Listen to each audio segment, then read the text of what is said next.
Welcome back to Mr. Rodder's Neighborhood. And today on this episode of Mr. Rodder's Neighborhood, we talk about getting sealed, right? Like this kind of seal. If you're a Buick fan, you know exactly what this is. This is not the tip of Indiana Jones' whip. This is the infamous rope seal that's used to seal the timing chain cover and the rear main seal. You know how I use this thing? Right? I don't. I put it in the landfill where it belongs, and I move on and I get something that's actually worth a crap that will be sealed longer than the 27 minutes I need to run the engine on the start stand to break in the cam. I call these cats up right here at BOP Engineering, and I buy this type of rear main seal. This is a neoprene or Viton type rear main seal. I don't know which one, but either way, it's a two-piece rear main seal for a Pontiac. And if you didn't know, the Pontiac and the Buick has the same size main bearings, right? So the main journals on the crank are virtually the same size. The bearings are not the same, but the journals are the same. The big thing, though, is this thing is actually larger than what you need. So you call these guys up. I don't know what this is, 40 bucks, 42 bucks, something like that. And they'll give you instructions in here. And he'll ask you on the phone, what are you using it for? Oh, I'm using it for a Buick. Okay, well, you're going to need to grind it down until you have 10 thousandths extra on length, because you want to have, well, you virtually go 5 thousandths extra on each side, so you have 10 thousandths total of compression. That's it. But simple to install. This is what we're going to do today, right? And show you how to get it done. All right, so here's the instructions from your seal kit from BOP Engineering. They pretty much tell you everything you need to know about installing the seal. I've done a zillion of these. Well, not a zillion. I've probably done 12 or 13 of these things. So just enough of them to make you kind of familiar with it. So really, it just goes through and tells you the basic stuff that you need to know, right? And if you want, you can read over it. I left it up here long enough so you can see some of the stuff. But it's not really all that hard. Okay, so first things first, you get your seal out of the kit. Alrighty, and we're going to install it in the block, facing the proper direction. Real simple. So the seal portion needs to be facing inward towards the front of the motor or the crank or whatever you want to call it. And then you can see the excess sticking out there. Now the excess is real simple. You just take a magic marker and you mark it. All right, so here's our magic marker. Okay, the simple thing is you already got it pressed down flush on this side, and this side is essentially your excess that's sticking out. What I do is I mark it with the magic marker, and I know this may sound weird, but your magic marker is never going to mark all the way to where it's flush with the block. You're always going to have some excess sticking up. When it is, you just really grind it off to that excess sticking up. That's how I do it. Really easy. Because you are going to have to fill this void in with some RTV to hold your seal in place. But as you can see there, well, I just grabbed it and kind of gooned it up a bit. But you can see the mark. It's pretty obvious if I can get the camera to focus of where the line is at. Okay, so I take it right over here. Instead of messing around with anything else, I take it right over to the grinding wheel, and you just grind your excess off until you're down to the mark that you made with the magic marker. Stop there, because now you're at 5 to 10 thousandths. And after you install it and do it on both sides, that extra length is going to give you some compression. Exactly what you're going to need to hold the seal in place. So after you grind it on the grinding wheel, this was the side that we marked here, and I just ground it down to where essentially our marking line was gone. If you look over here, we're flush. Here, on this side, you can just run your finger over it and feel it sticking up. There's not a lot sticking out there. That's what you're going to do. Exact same thing as a reciprocal on the main cap. All right, there she is marked on the seal from the main cap. And same thing. go right back over to your grinding wheel. Just try to grind it smooth and even. You want to try to keep it as square as possible, right? But what I try to do is keep it to where the main or the caps themselves, the cut ends try to meet up. So that way, you know, you have one side that's perfectly flush, right? On both sides of it. So that's how I try to do it. All right, so with your seals cut, the big thing to do now is you got to prep this block so that the seal actually adheres well. There's nothing special to this, and it don't even say this in the instructions, but since this is a used block, this was once a running engine, and it didn't go to the machine shop. I essentially just scrubbed it down at home. There is most likely oil down in this channel. At one time, there may have been some, but what we're going to do is we're going to stick some acetone on a Q-tip, and you're going to clean this surface really well. This gives that RTV an even better chance of adhesion, and will keep that rear main seal from spinning or leaking, right? That's the whole idea, is you want to be able to get it in place. See, as you can see right there, it's not as clean as what you thought it really was. So get it nice and clean. You want to clean it out. Have nothing in there really at all to prevent this thing from sealing correctly. So I'm going to need another Q-tip. This one's looking pretty rough. Once you get your block cleaned, you need to do the same thing to the rear main cap. And the reason why I say that is you don't want to try to do it in succession after you put the other seal in, because it starts to harden. All right, and then the RTV starts to set up and hold your seal in place.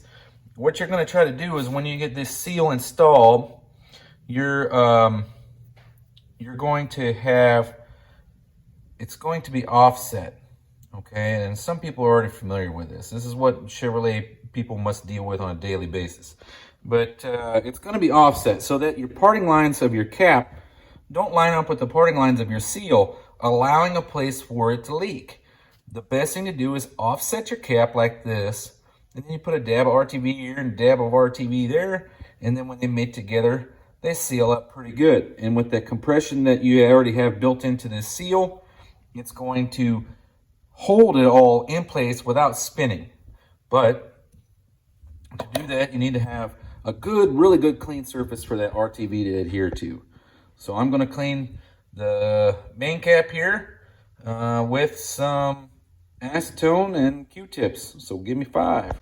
Okay, so once you got your groove cleaned out for your rear main seal, I squared just a little bit of RTV in there. This is the Permatex Right stuff.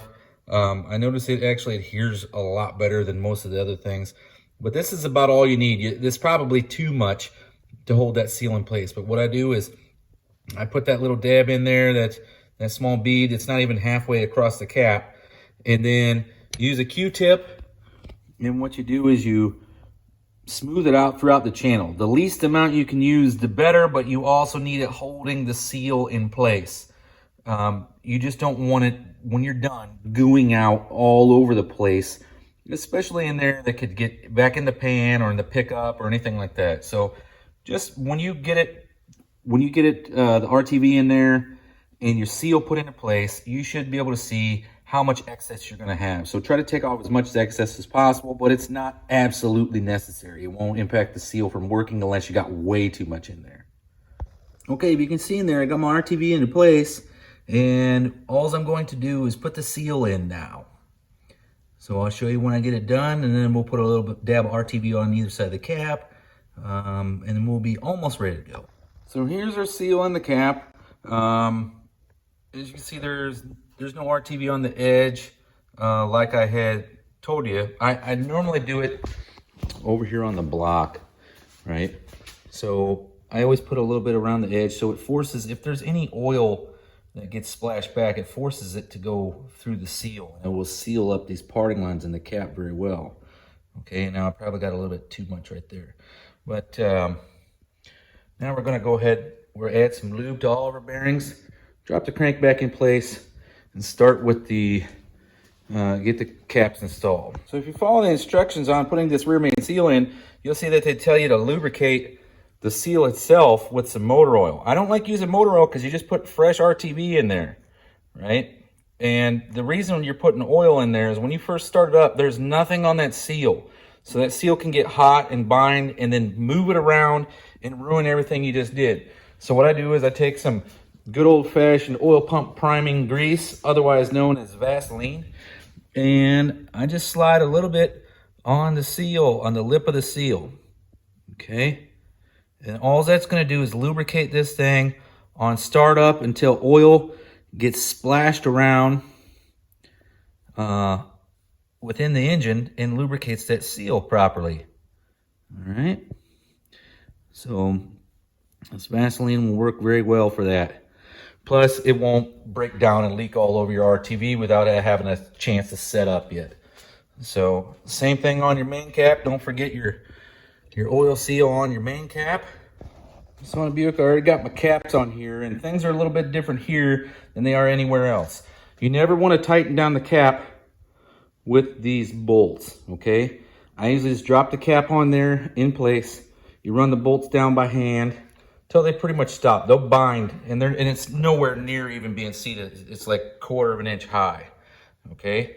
But the seal's in there, RTV's in there, everything's lined up perfectly. I already got the bearings lubed. Now it's time to do how I do it. I don't know if it's the right way or the wrong way or the Navy way or whatever you want to call it.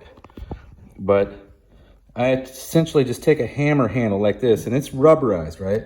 It's padded, but it just has the weight of this ball peen on top and the hammer, okay? And I don't think I'm gonna be able to hold this and do it all at the same time, but normally what I do is I put my finger and thumb across the main cap to hold it steady, and then I smack it here on top and drive it home, and it'll click into place when you're done. You never want to tighten it down with the bolts, because what can happen is it can break this back part off because you're just forcing it in there. And so I just knock them in with a hammer handle. Okay, so the way to know that you have the main cap seated in there all the way is, you remember how I told you just tighten these bolts down by hand? They'll eventually bind because you don't have the cap on there straight. It's not in there any way, shape, or form all the way down. So what you'll do is you'll run them down, and they'll get to a point where they just stop because they start to get bound in the cap or the threads. All right, so your threads should already be lubricated on your caps, which I've already done before we even started. The big thing was, when you got it seated all the way down, you can actually run these bolts all the way down to the main cap with your fingers. The Buick does not have indexing dowels or anything like that for the main caps. So I use the bolts themselves. I start them a little bit, get them in there a couple of threads, and then when you start knocking it down, it will align the cap following the bolt, okay? And that way it goes on straight, it goes on even. So now I just got to do the other main caps, and then I go through and torque them all down to where we have something that's ideal. But that's how you install a BOP Engineering rear main seal in a Buick 455. I hope you found that somewhat educational or enlightening. Have a nice day. Oh, hey, and don't forget, we're having an event called the No Name Nationals, Sykeston, Missouri, September 30th, October 1st. It's at Jeffers Motorsports Park. You can pre-register on nonamenationals.com. You can even buy pre-registered spectator tickets on there. You'll save yourself $5 on the spectator ticket. At the gate, it's going to be $20. Pre-registered is $15 a day. So make sure you head on over to nonamenationals.com and get yourself enrolled.